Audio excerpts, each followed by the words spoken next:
Well,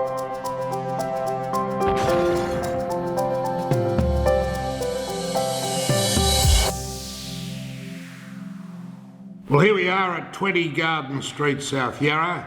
This was the headquarters in 1973 when I arrived of Henry Jones IXL Limited, and across the road was the famous AJC canning plant, which canned fruit, vegetables, anything that turned up. They even canned field mushrooms in April and May.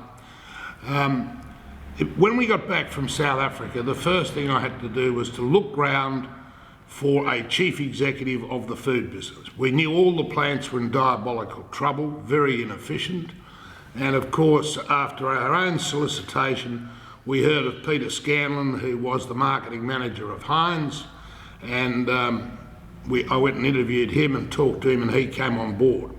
Having looked at the plants himself, he said this is going to be very, very difficult. And he came up with the idea that we probably should look at selling the whole of the food business to someone like the Heinz company. So through his connections, I got hold of Tony O'Reilly, who was then chief executive of Heinz worldwide, and I flew to Pittsburgh to meet him in his headquarters to see if I could negotiate a sale. I got to his offices, having arrived the night before, and when I was there, his secretary phoned him. He'd been in New York. His plane had broken down in the air. They had to put down between Pittsburgh and New York somewhere. So he jokingly said to me, "Why don't you run the company for the day? I'll be there sometime this afternoon." So I called all his senior executives in and started asking them questions. They didn't know what was going on. It was a very funny day. We finished up having a great lunch. I met with O'Reilly in the afternoon, and after a good negotiation, he concluded that they didn't want to get into those businesses, so Heinz would not be prepared to buy. Rosella didn't want to buy it. They were owned by Unilever, so we decided that we had to essentially run the business, and we had to look around for some alternative facilities.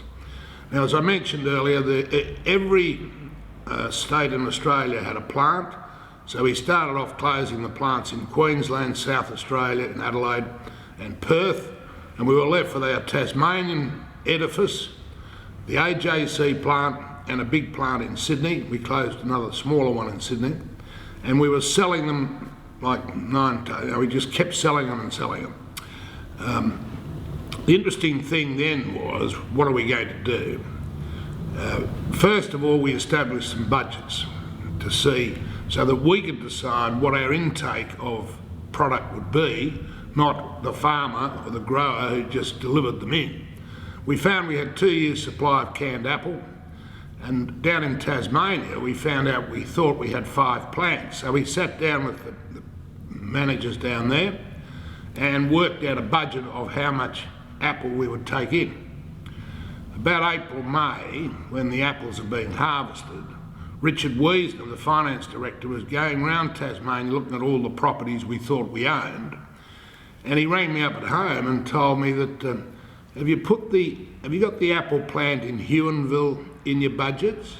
I said, no, there's no apple plant in Huonville, Richard.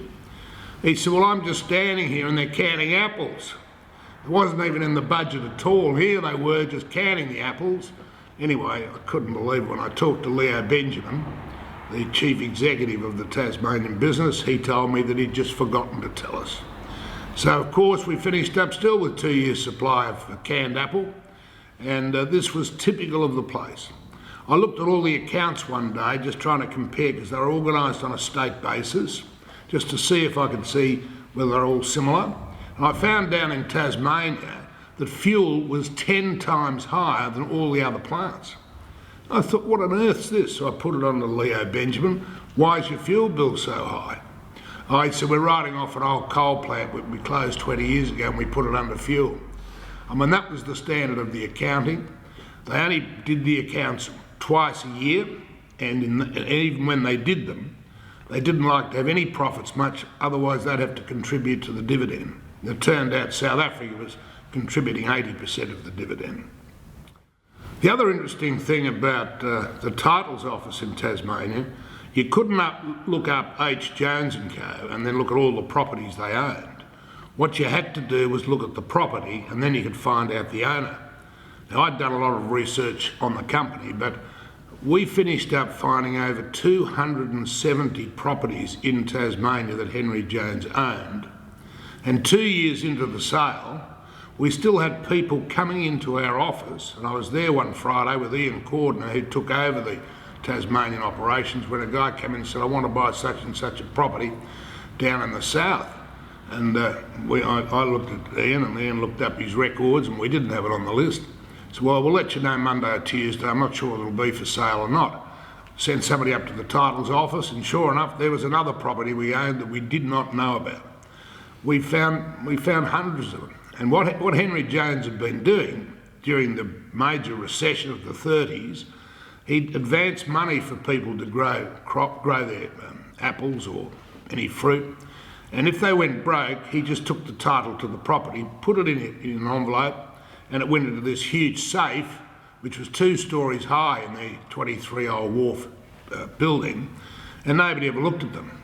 So it was a big job to get on top of the accounts. I brought a guy out from McKinsey in America. We put in a totally new accounting system so we could report monthly, and we just kept finding more and more assets to sell.